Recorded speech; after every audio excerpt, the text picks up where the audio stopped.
A ideia é trabalhar, conversarmos um pouco sobre o centro espírita, mas com esse viés de um educandário. Não um educandário no sentido institucional da palavra, mas um educandário no sentido mais amplo, né, lato sensu, um educandário para a alma, um educandário, uma escola para as reflexões existenciais. O centro espírita, ele faz parte daquilo que nós chamamos movimento espírita. Movimento espírita. Nós temos a doutrina espírita, que é o conjunto dos postulados, dos fundamentos que os espíritos trouxeram a Kardec e depois novos estudos foram sendo desenvolvidos por Kardec.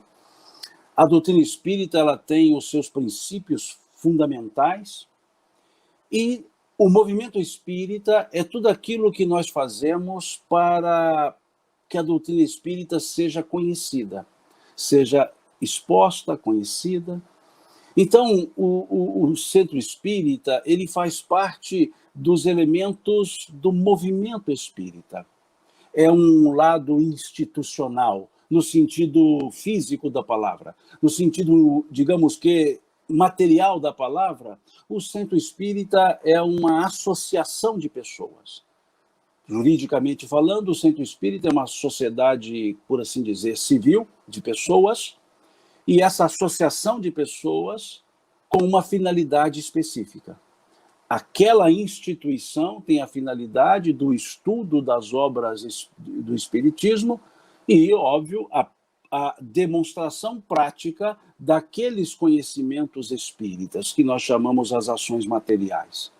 Então, no sentido material, no sentido jurídico, o centro espírita é uma associação de pessoas. Ele pode ser formalizado, e deve ser, obviamente, mas se não for formalizado no sentido institucional, continua sendo um centro espírita, que muitos gostam de chamar casa espírita. Casa espírita, porque também o centro espírita ele traz uma ideia de familiaridade, ele traz uma ideia de uma convivência familiar, de uma família que extrapola a consanguinidade.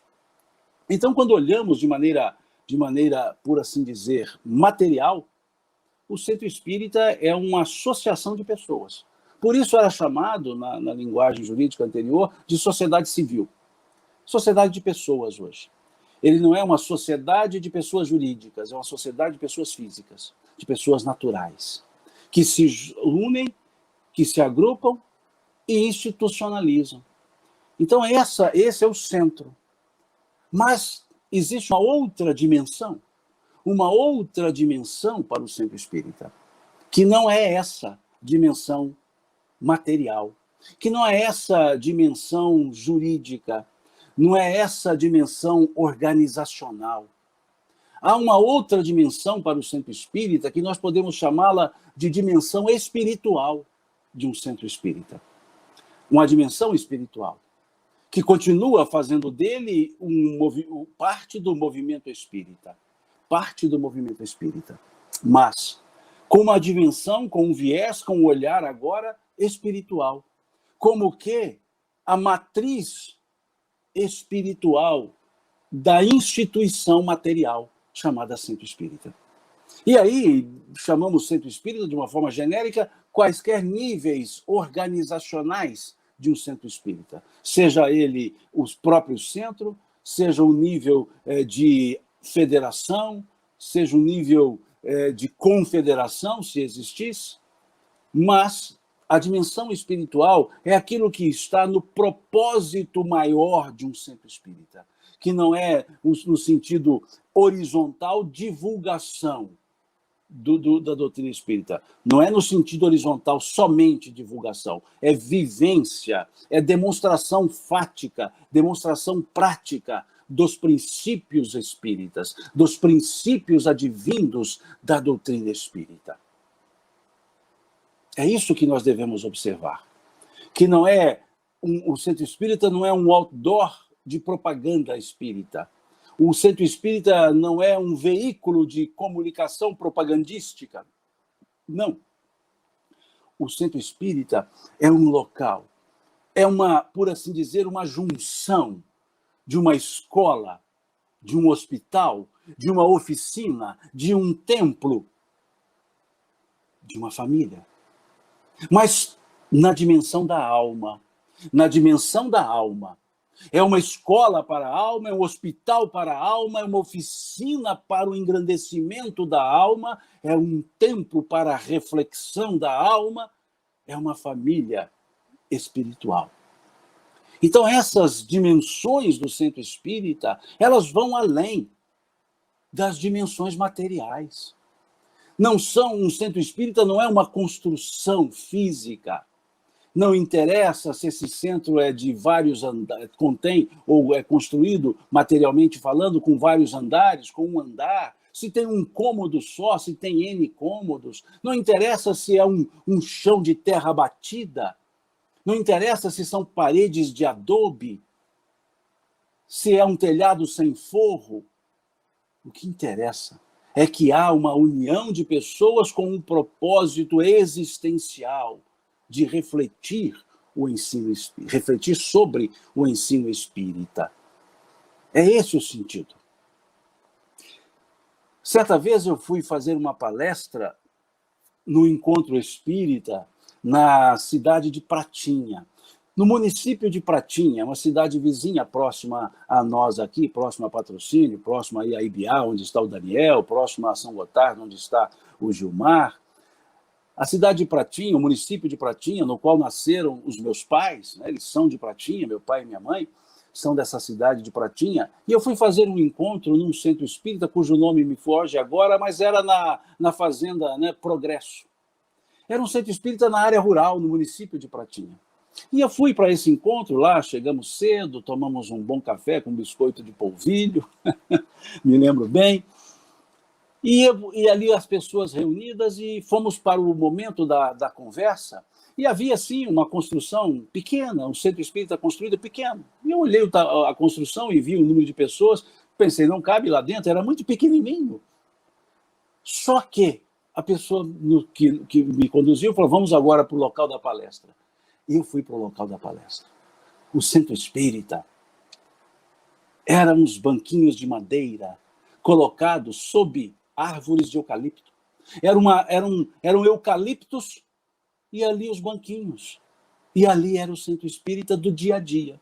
E o outro pequenininho da construção física era, creio eu, para os momentos de chuva, que se chovesse poderiam usar. Mas foi lá, debaixo, sob as sombras dos eucaliptos, que nós fizemos aquele encontro, aquele estudo. Naquele momento, sem nenhuma parede, estava um centro espírita, sendo construído na união das pessoas, ou pela união das pessoas. Estava o centro espírita reunido, pessoas reunidas formando o centro espírita para uma reflexão sobre alguns aspectos da doutrina espírita.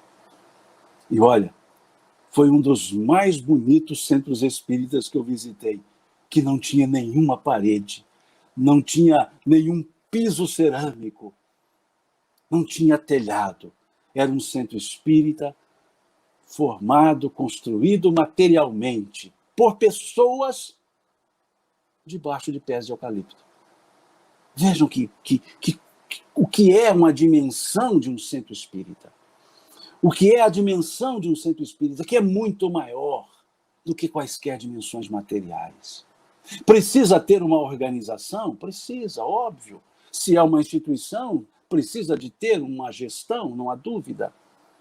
Mas essa organização, por assim dizer, esse modelo organizacional de um centro espírita não pode se afastar do modelo espiritual de um centro espírita.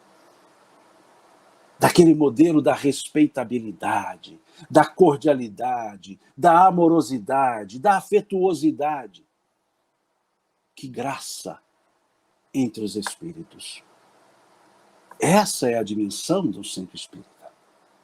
É tão interessante esse sentido que nossa querida amiga, já saudosa amiga Sueli Caldas, ela foi dizer que O centro espírita é o local onde as vozes dos benfeitores espirituais atuam no plano terreno.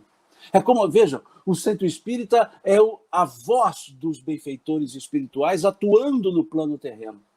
Olha que forma belíssima, que forma bonita a nossa querida amiga, saudosa Sueli, foi nos trazer. Foi nos mostrar que é ali na dimensão espiritual do centro espírita, não na dimensão material, na dimensão espiritual do centro espírita, estão as vozes dos benfeitores espirituais no plano terreno. E essas vozes dos benfeitores espirituais não podem ser abafadas pelas vozes dos interesses materiais, pelas vozes das vontades individuais. Kardec foi muito sábio quando organizou o primeiro centro espírita do mundo, a Sociedade Parisiense de Estudos Espíritas, lá em 1858. E ele organizou no seu regulamento a ideia de um comitê central, de um colegiado, para dizer que não é uma pessoa que coordena uma casa, são pessoas que se unem para um trabalho na casa.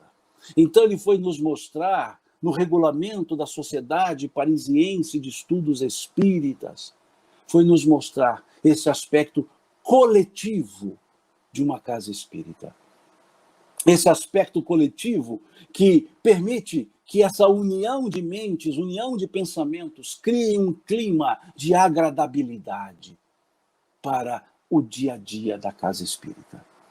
Naquele sentido trazido por Jesus, onde 2 ou mais estiverem reunidos em meu nome, eu estarei no meio deles.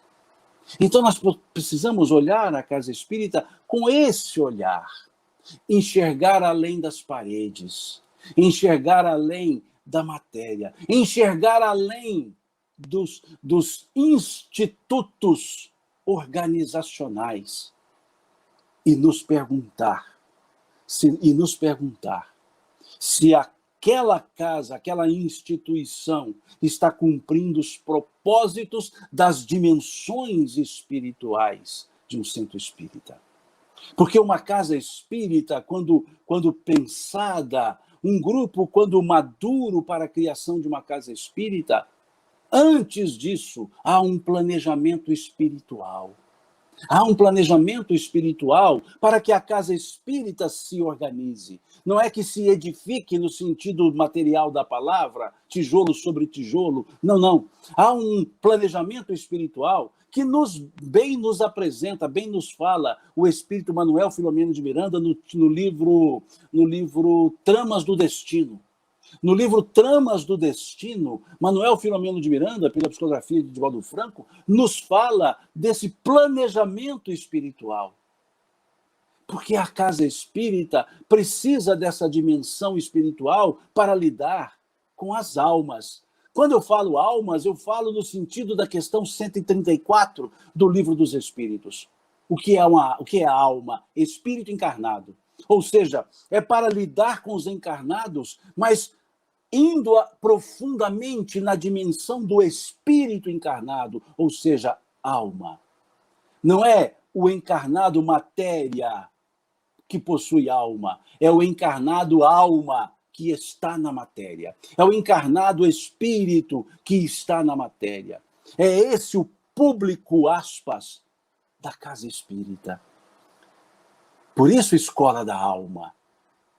Reflexões, estudos, orientações que nos chegam no bojo dos ensinos espíritas para o crescimento da nossa alma, para o nosso crescimento. Não é para o desenvolvimento intelectual vazio, não é para esse desenvolvimento intelectual frio, é para um desenvolvimento existencial. É para o desenvolvimento da alma. É para o real entendimento daquela questão 134 do Livro dos Espíritos, 132 do Livro dos Espíritos, que nos fala que a encarnação tem como finalidade nos fazer progredir. Progredir em termos espirituais. E a casa espírita fomenta esse crescimento espiritual por meio das reflexões. Por isso há um planejamento espiritual para esse trabalho. Porque no campo da efetividade da crença, no campo da efetividade da fé, no campo do estudo propriamente dito, um culto do Evangelho em casa atende. Mas no culto do Evangelho em casa, nós não atenderemos as pessoas necessitadas em amplitude. A casa espírita é como se fosse um grande culto do Evangelho numa casa, onde famílias consanguíneas diversas se fungem numa família só. Então a casa espírita é como se fosse isso. E a casa espírita não é só para essa reflexão. Há o aspecto espiritual do atendimento, há o aspecto social, material do atendimento. Aquele atendimento material aos que passam, que têm a fome, que têm o frio, que têm a sede do conhecimento. Por isso, então, uma casa espírita, para servir a outras pessoas. Por isso, nós nos dirigimos a uma casa espírita, não porque é um local, é porque é um momento coletivo. É como se os diversos cultos dos evangelhos no lar se unissem para um grande momento de reflexão. Então, por isso, precisamos de uma casa espírita.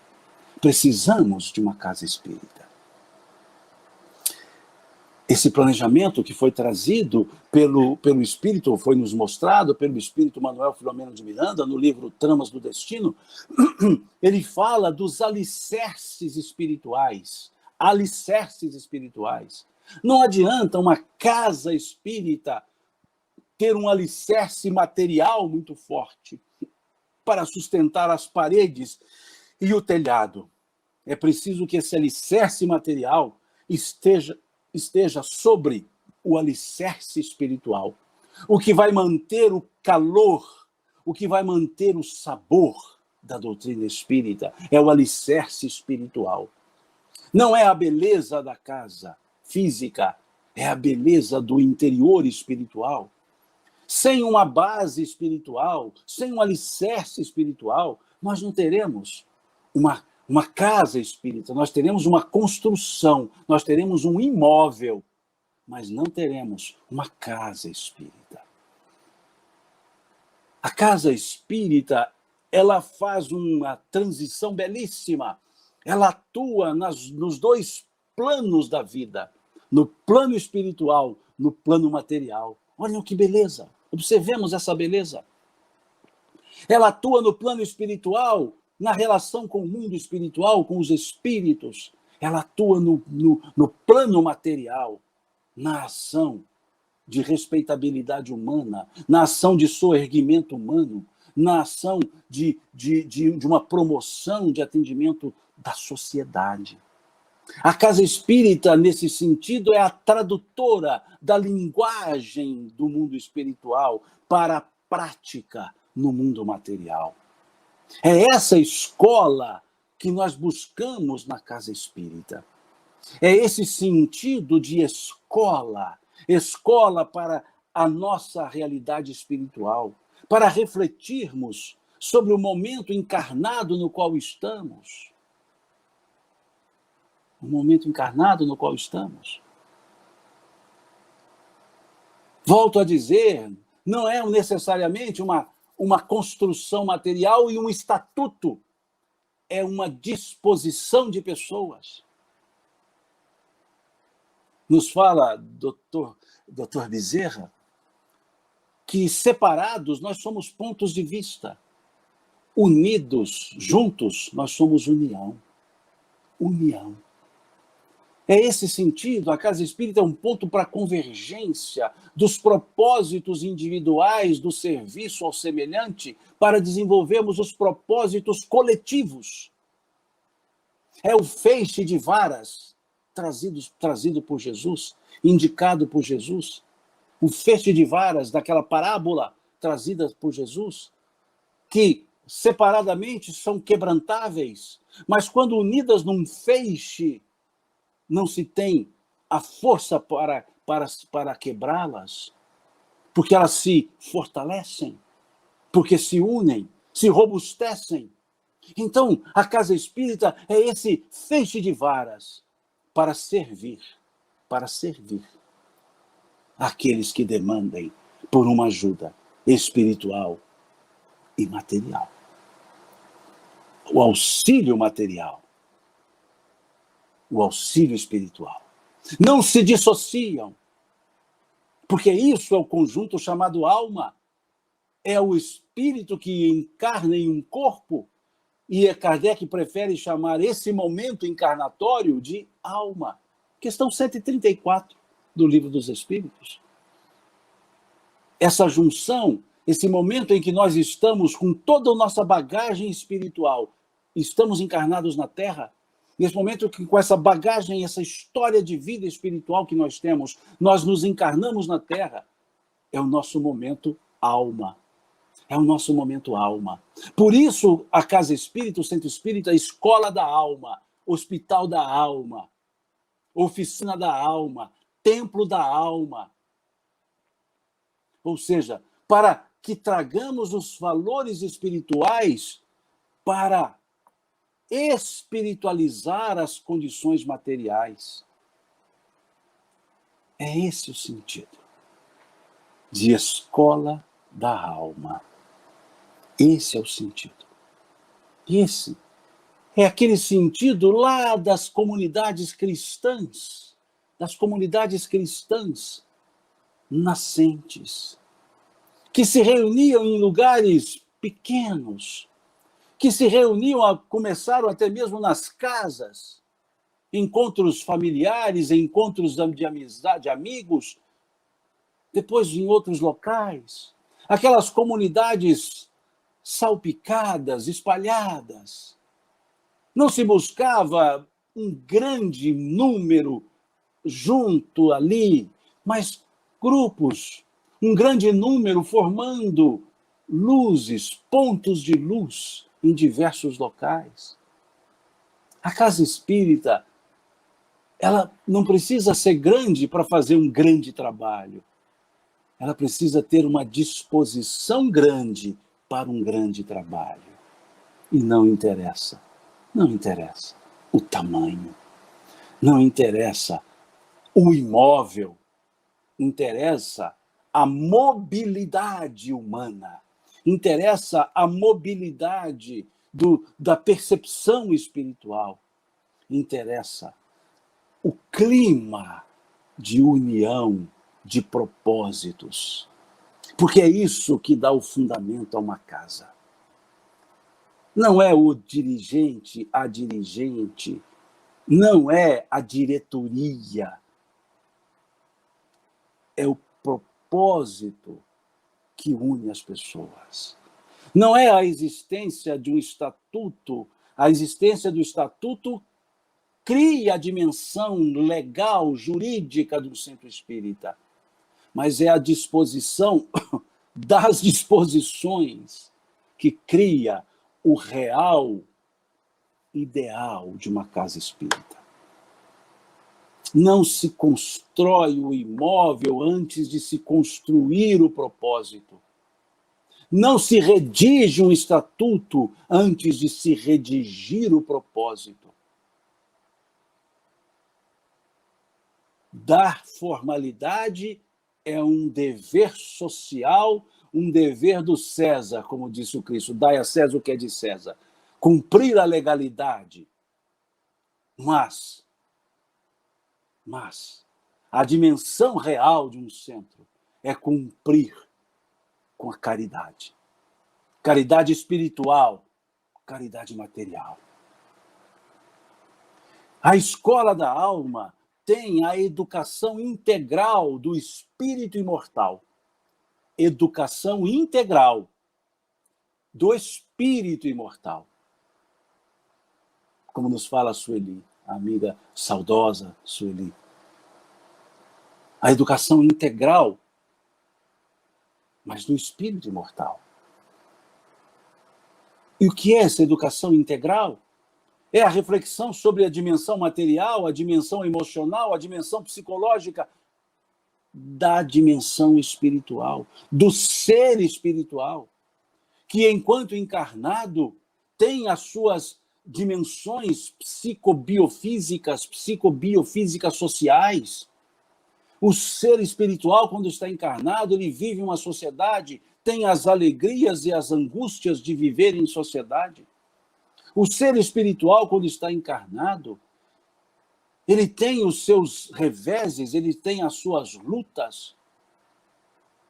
O ser espiritual, quando encarnado, precisa do aprendizado material, do aprendizado das coisas da vida terrena.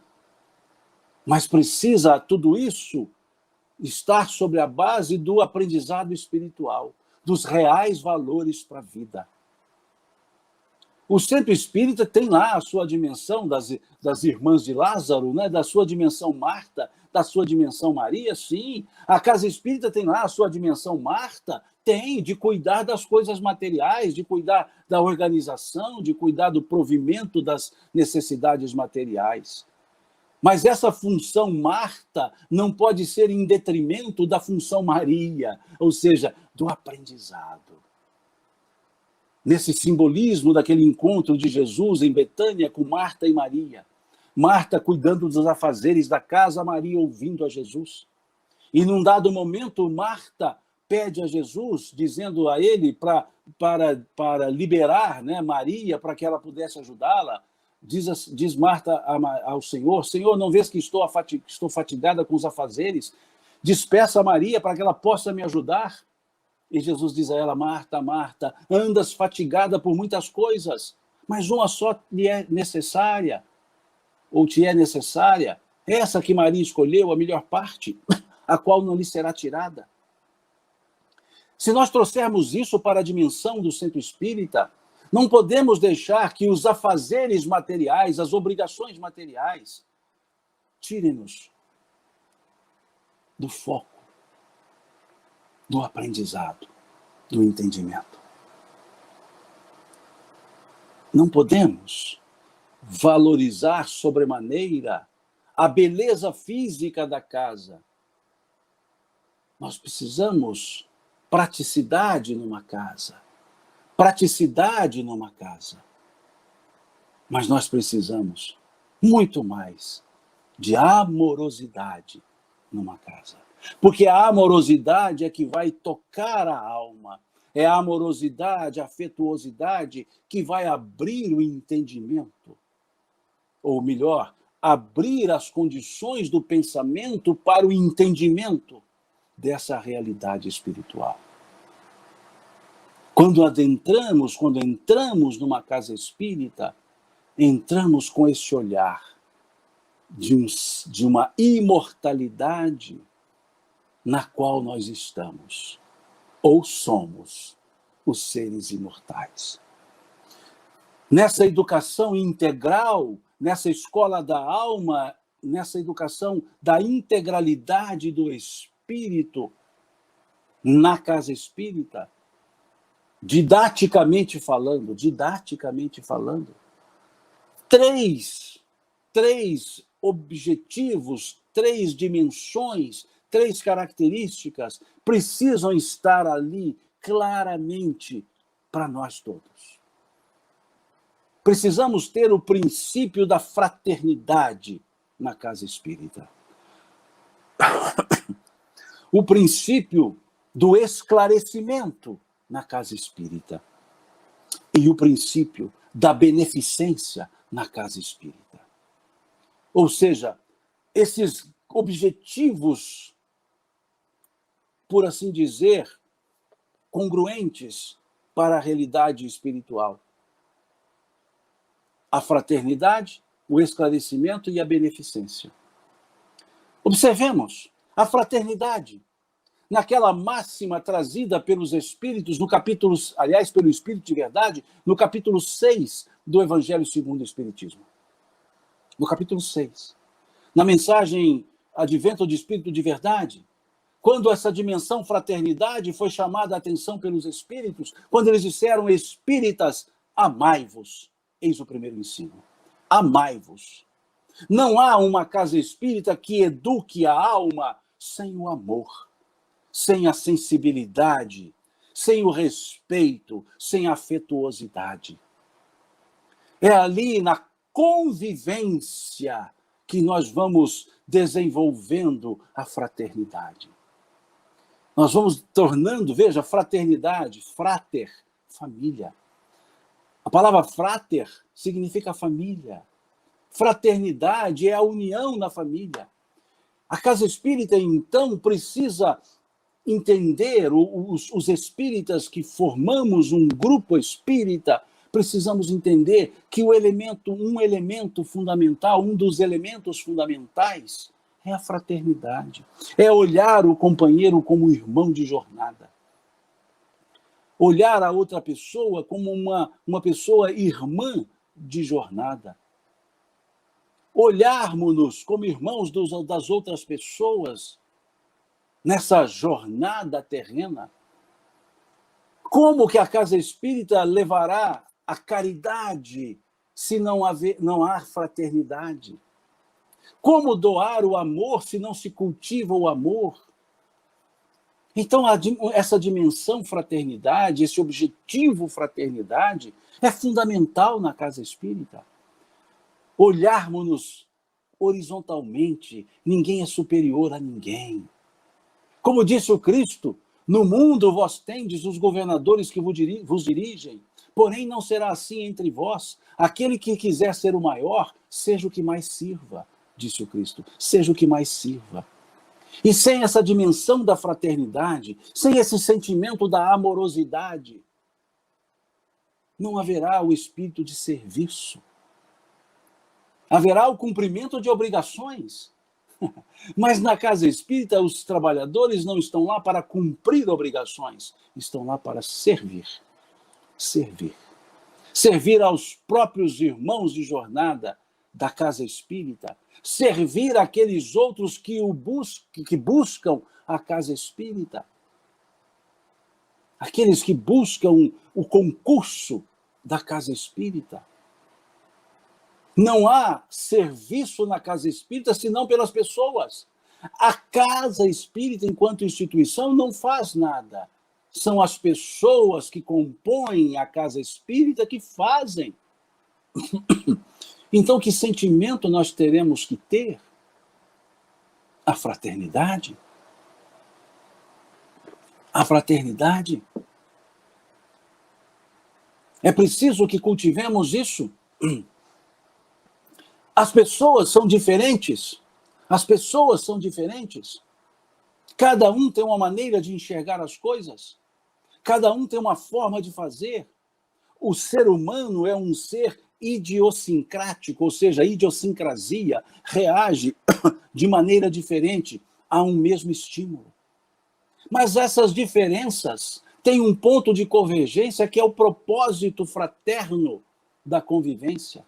É o que nos permite compreender as outras pessoas e sermos compreendidos pelas outras pessoas. Nós convivemos com pessoas de caracteres diferentes. Mas é essa respeitabilidade, esse espírito de humanidade, a fraternidade, que vai nos permitir ter o equilíbrio, para que as diferenças... para que as diferenças individuais sejam harmonizadas e os seres individuais formem um ser coletivo. É esse o sentido, o colégio apostólico daqueles que Jesus escolheu. Se nós olharmos, cada apóstolo tinha um jeito diferente. Pedro, mais arraigado, mais intempestivo. João, jovial, com aquele olhar do descobrir as coisas. Mateus, mais ponderado, mais ritmizado. Natanael, aquele que Jesus chamou, vejo em você um verdadeiro israelita. Natanael, aquele que refletia sobre a lei judaica. Filipe, aquele que fazia as junções entre as pessoas, aquele que cuidava de chamar as pessoas. Tiago, o irmão de João, aquele que era a explosão do sentimento.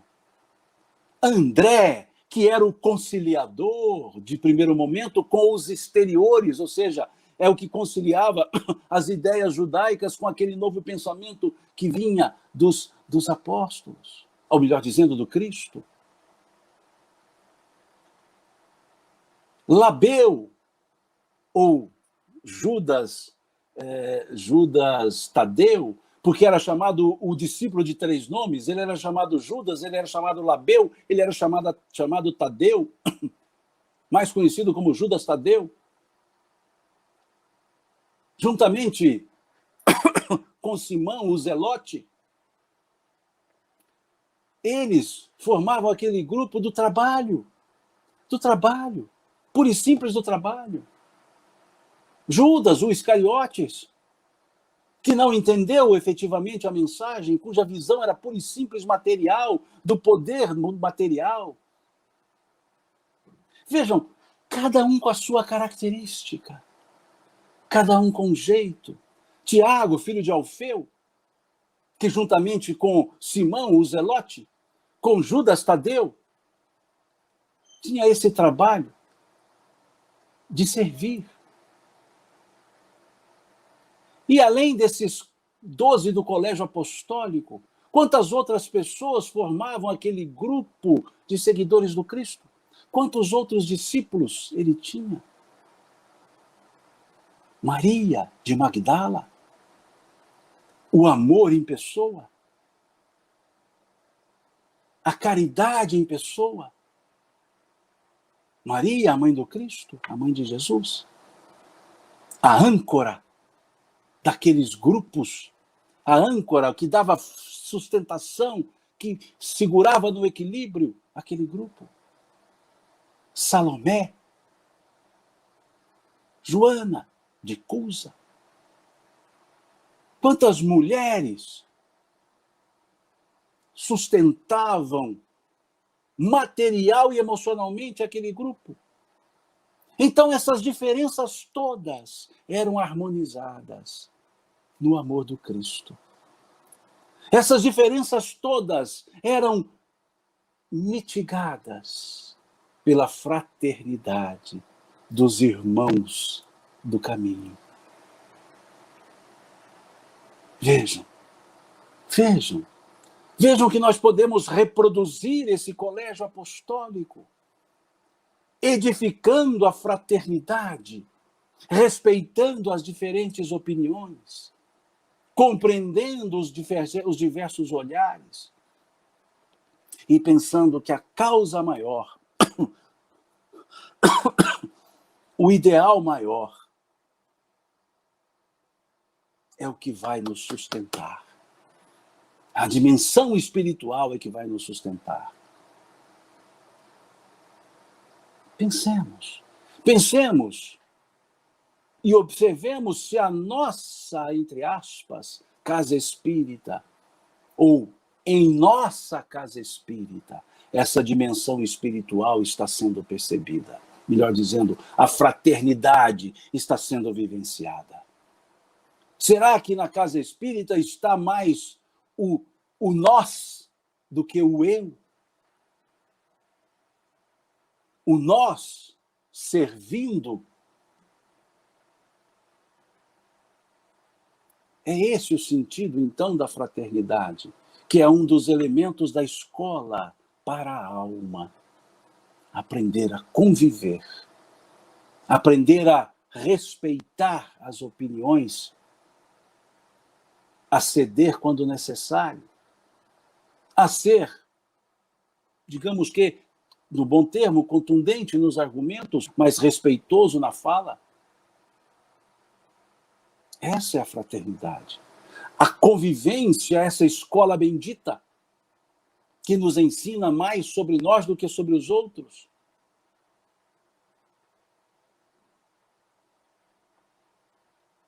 E a dimensão fraternidade é que nos permite desenvolver a segunda dimensão didática que eu coloquei aqui, o esclarecimento. O esclarecimento, que também está naquela máxima do capítulo 6 do Evangelho segundo o Espiritismo, a mensagem, o advento do Espírito de Verdade. O esclarecimento está naquela fala do Espírito de Verdade. Quando ele diz, espíritas amai-vos, desde o primeiro ensino, ele continua dizendo, instruí-vos, eis o segundo.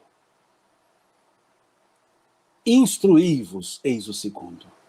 Então, a casa espírita é esse laboratório da fraternidade, mas é também essa escola para o conhecimento sobre a vida. O conhecimento sobre a vida, o conhecimento do viver.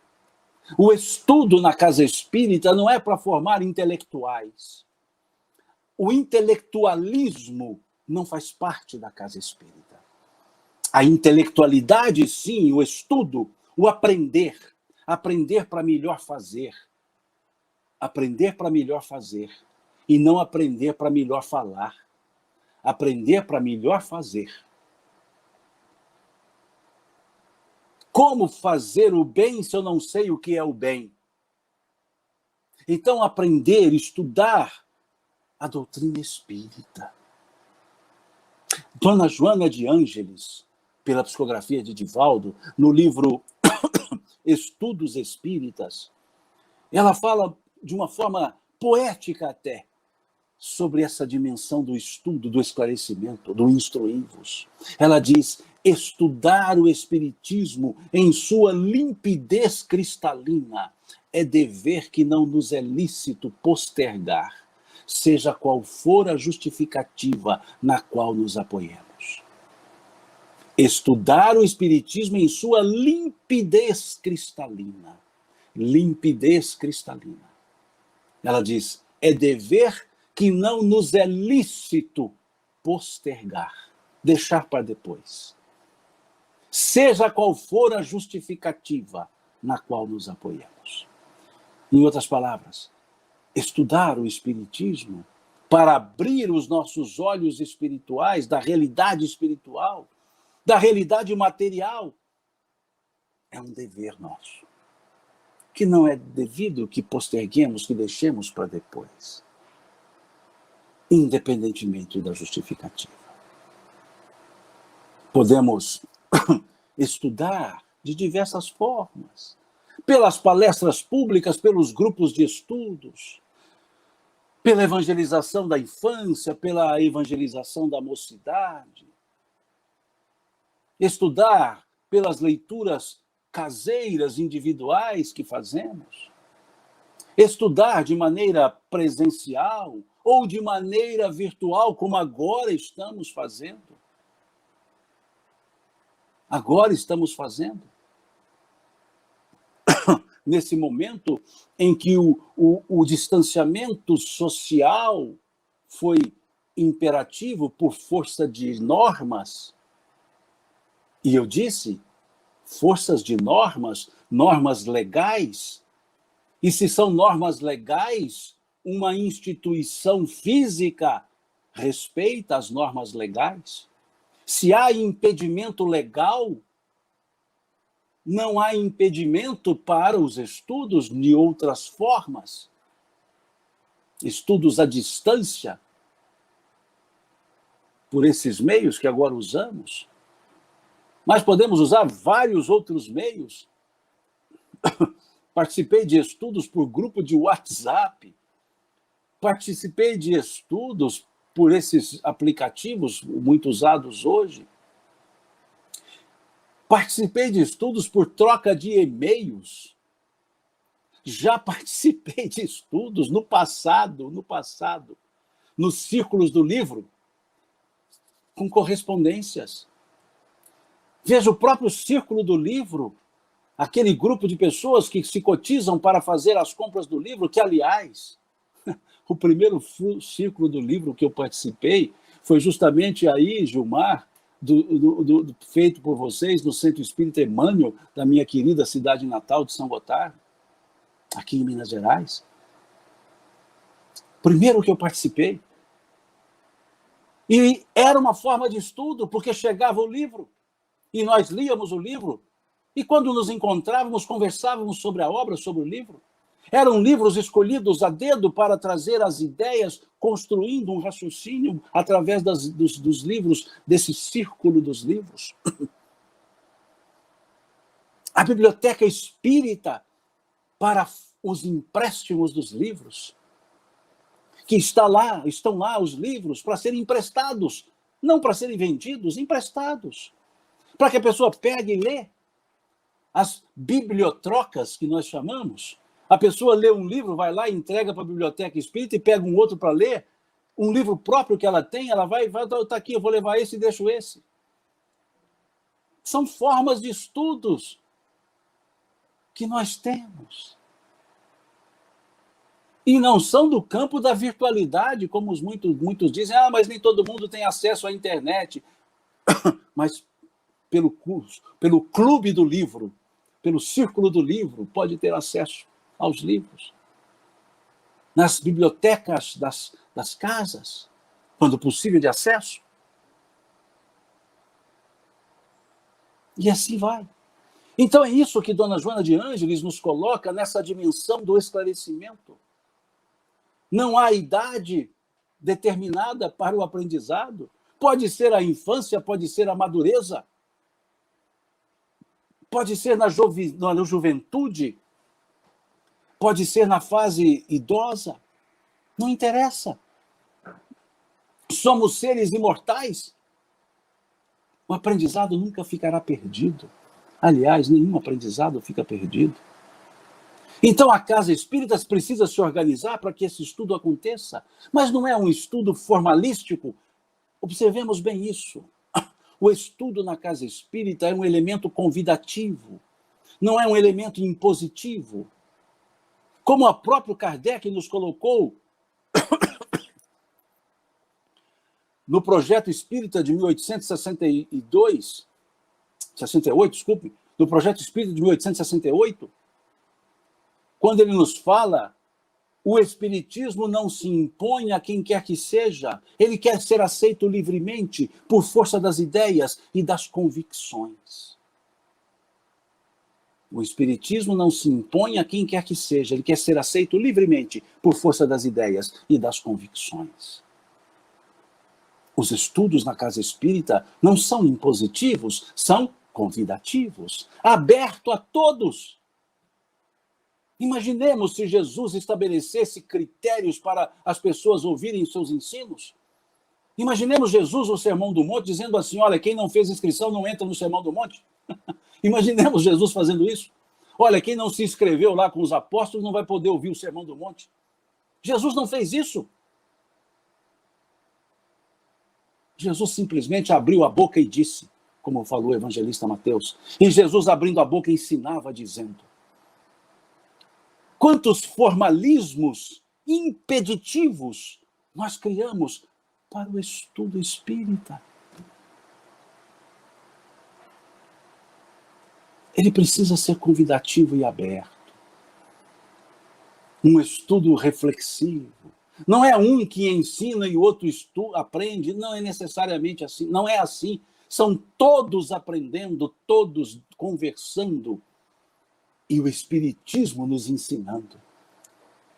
O Espiritismo nos ensinando. E nós conversando. Porque, no fundo, todos somos aprendizes. Todos somos aprendizes do Evangelho. E a doutrina espírita é calçada no Evangelho. A doutrina espírita não se distancia dos ensinos do Cristo. A doutrina espírita tem no Cristo um modelo e o guia, conforme vemos na questão 625 do Livro dos Espíritos. Então, pensemos bem nesse aspecto. Se estamos desenvolvendo os estudos na Casa Espírita para a alma, ou se estamos desenvolvendo apenas para o intelecto. O estudo para o intelecto são os estabelecimentos formais de ensino. Os estudos para o intelecto. A Casa Espírita vai provocar o intelecto, vai exercitar o intelecto, mas o estudo é para a vida, é para a alma, é para a realidade existencial.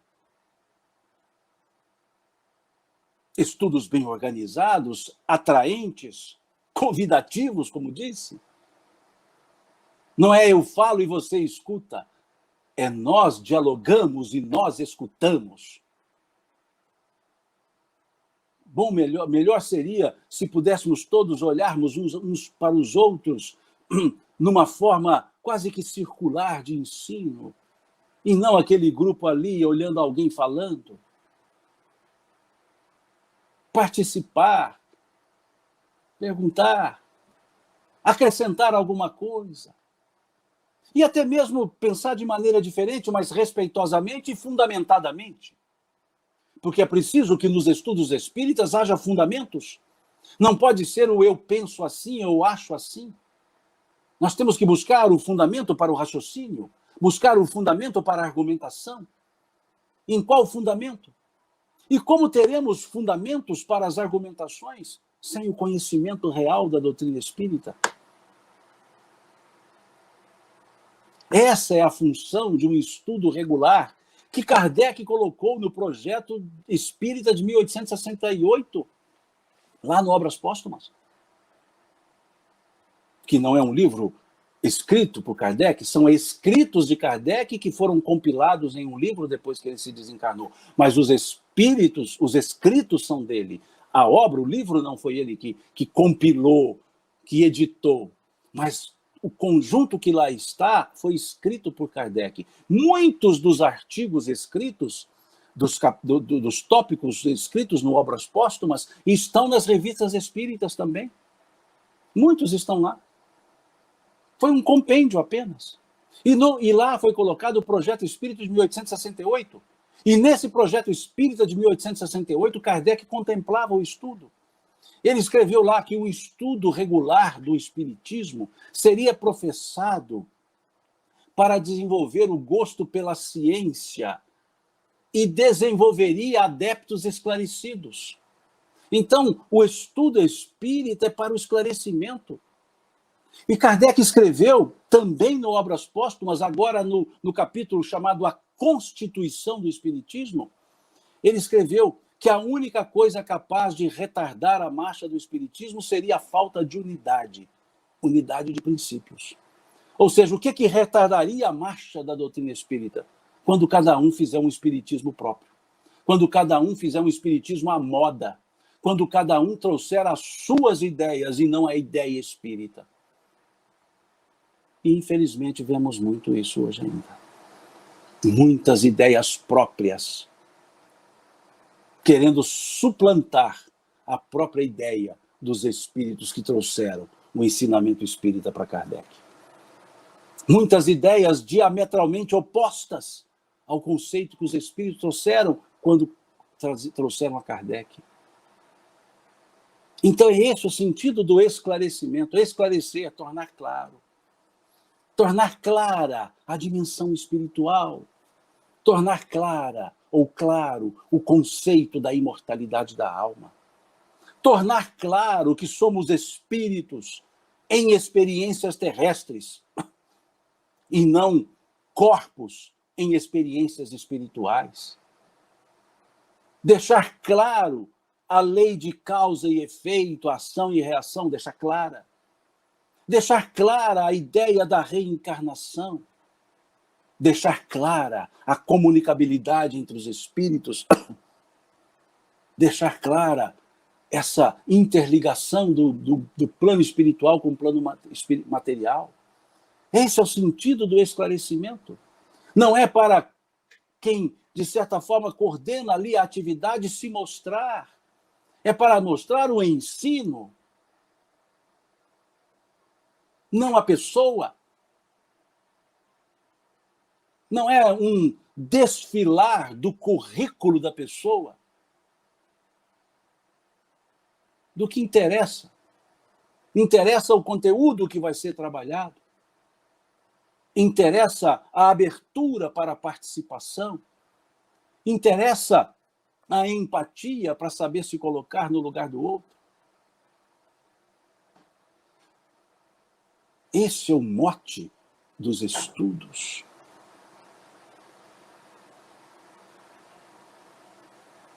Esse é o mote dos estudos. Os estudos não são para dissensões, são para convergências. Num estudo espírita não se impõe nada. Se a pessoa não está aceitando, é o momento dela refletir. Um estudo espírita não é um debate. Um estudo espírita não é um debate, um estudo espírita é um diálogo. Diálogo é um fala, o outro escuta. Debate é um defende e o outro agride. Agride no sentido intelectual da palavra. No debate, um quer mostrar a sua verdade e o outro está defendendo a sua outra verdade. E a verdade tem 3 faces. A que eu vejo, a que o outro vê, e a realidade, que pode ser diferente das 2 verdades. Um diálogo, muitas vezes, tem o silêncio, quando o ambiente não está propício para a troca de ideias. Tivemos um diálogo belíssimo entre o nosso Mestre Jesus e o inquiridor de Roma, Pilatos. Um diálogo que foi fluindo. Pilatos pergunta, sois rei? E Jesus responde, tu o dizes. Pilatos reforça a pergunta, sois rei? E Jesus responde, meu reino não é deste mundo. Pilatos pergunta, o que vieste aqui fazer? E Jesus responde, dar testemunho da verdade. E Pilatos responde, o que é a verdade? E Jesus se cala e não responde. Muitas vezes o diálogo ele é entrecortado com um silêncio. Esse silêncio significa respeito ao outro. Porque percebe-se que o clima do diálogo está se deteriorando e caminhando para um debate. E aí prefere-se o silêncio para que a harmonia do diálogo continue existindo. E quantas vezes nós vemos debates acalorados,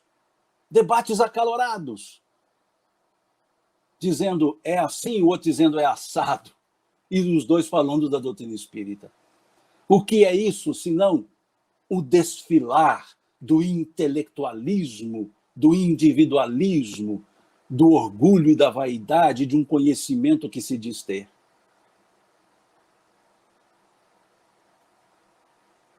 Quantos pontos convergentes nós temos para nos perdermos nas divergências? Para quê? Esse é o sentido do esclarecimento, essa é a dimensão do estudo, esse é o instruí-vos que o Espírito de Verdade nos propôs. Esse é o instruí-vos. E quantas vezes nós estamos fazendo isso? Se eu ainda não concordo com uma ideia trabalhada por alguém, que eu espere. Deixa eu observar se realmente é uma questão minha, refratária minha, ou se é de fato um erro de conceito da outra pessoa. Mas para que nos perdermos nos fermentos ou no fermento dos fariseus, como disse o Cristo aos apóstolos, fuja do fermento dos fariseus. Quando os apóstolos estavam debatendo sobre quem é o maior no reino dos céus, quem seria o maior dentre eles, Jesus traz uma criança. E fala, aquele que não se fizer com essa criança não entrará no reino dos céus. Aquele que não receberam a mim, a qualquer um dos meus, como se recebe essa criança, não entrará no reino dos céus. Eles também tinham seus momentos de busca de posições. Quem sabe mais, quem sabe menos. E Jesus vai dizer, quem sabe, sabe, não é mais nem menos. Quem sabe, sabe, só isso. E não fica ali querendo mostrar que sabe. Nós mostramos que sabemos quando agimos na prática. Discorrer sobre a caridade é uma coisa, vivenciar a caridade é outra. Exercitar a caridade é outra. Falar para os outros fazer é muito simples, mas vamos nós mesmos fazer? É esse ponto que nós precisamos entender. Isso é educação para a alma, nos estudos, no esclarecimento, no instruí-vos. E essa mensagem, esse raciocínio, ele não terminou no instruí-vos. O Espírito de Verdade disse assim: Espíritas, amai-vos, eis o primeiro ensino, instruí-vos, eis o segundo, e acrescentaram: todas as verdades se encontram no cristianismo. Os erros que nele se enraizaram são de origem humana. São de origem humana. E olha quantas vezes nós colocamos os nossos pontos pessoais tentando cobrir os próprios pontos da doutrina espírita. E colocamos as nossas carências pessoais. Os erros que nele se enraizaram são de origem humana. O espírito Viana de Carvalho, no livro Sementeira da Fraternidade, psicografia de Divaldo Franco, escreve o seguinte: o movimento espírita cresce e se propaga, mas a doutrina espírita permanece ignorada, quando não adulterada, na maioria dos seus postulados. Fala de Viana de Carvalho, lá no livro Sementeiras da Fraternidade. Muitas vezes o movimento cresce e abafa a própria doutrina. Nós precisamos do exercício de João o Batista, quando ele se refere a Jesus. João diz, é necessário que ele cresça e eu me diminua. É necessário que ele cresça e eu me diminua. Trazendo isso para a nossa realidade vivencial no movimento espírita, é necessário que a doutrina cresça e o movimento se diminua. É necessário que a causa apareça mais do que o movimento. É necessário que a casa apareça mais do que a pessoa. É importante nós percebermos isso. É importante. Quantas vezes nós abafamos com o intelectualismo, com o calor das emoções descontroladas, com o verbo ferino, nós abafamos o pensamento espírita, o sentimento espírita. Precisamos saber escolher as palavras mais respeitosas, educadas e dóceis possíveis, mesmo para discordar das outras pessoas. Mesmo para dizer que pensa de maneira diferente. As palavras precisam ser escolhidas para que o respeito e a afetuosidade estejam nessas palavras. Isso tudo é instrução para a alma.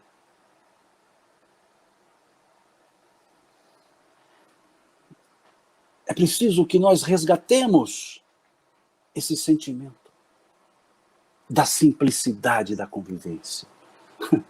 Conviver é tão simples, mas o nosso individualismo complica tanto a convivência.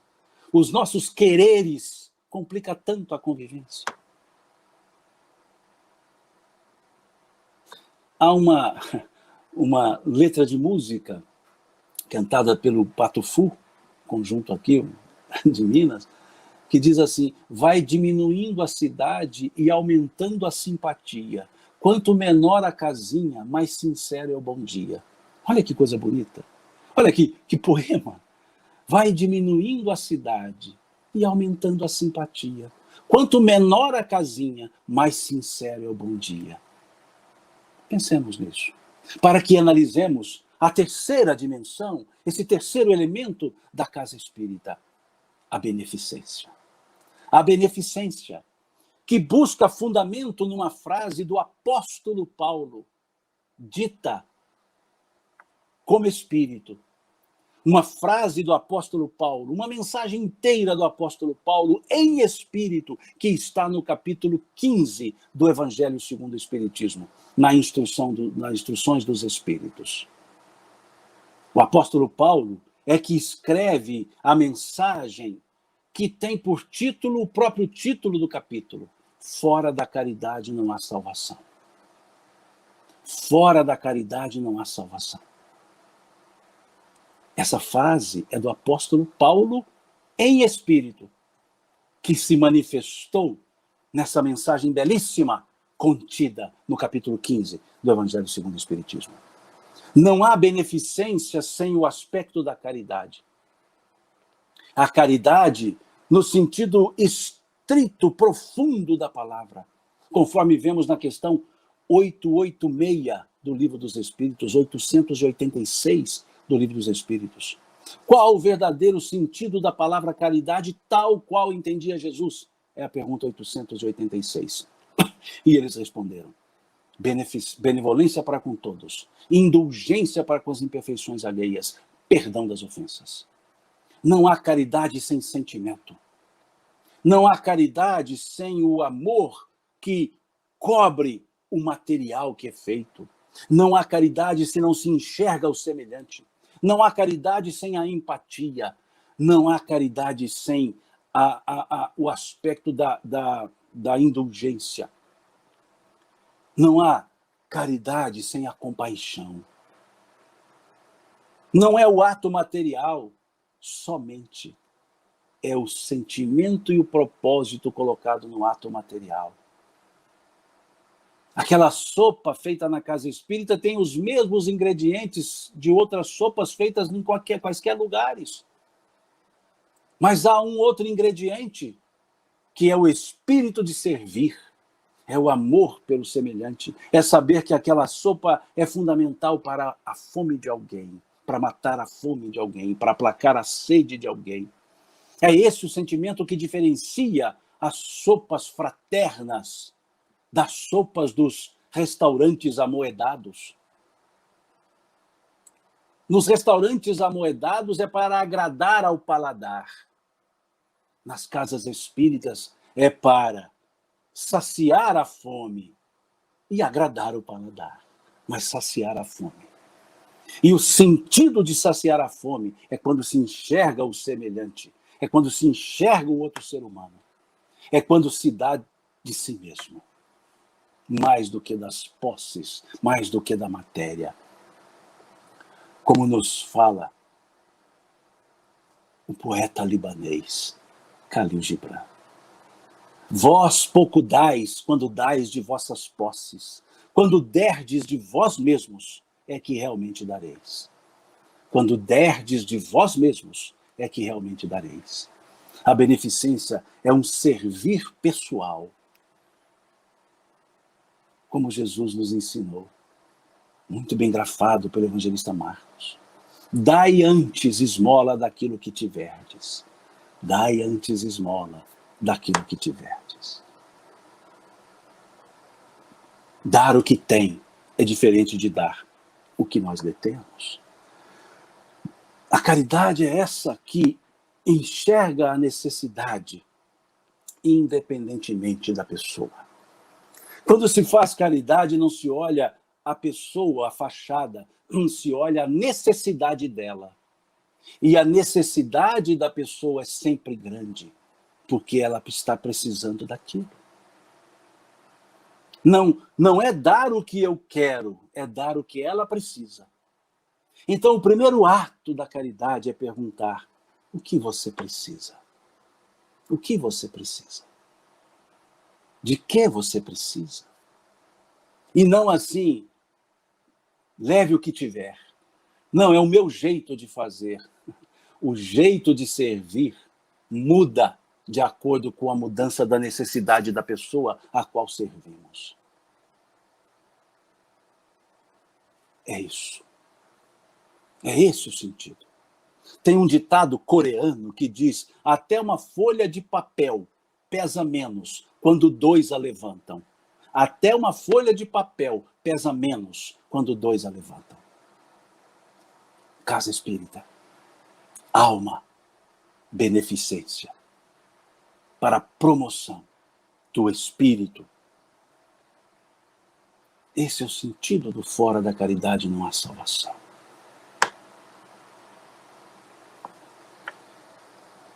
E aí então pensemos que o espiritismo é um agente de transformação.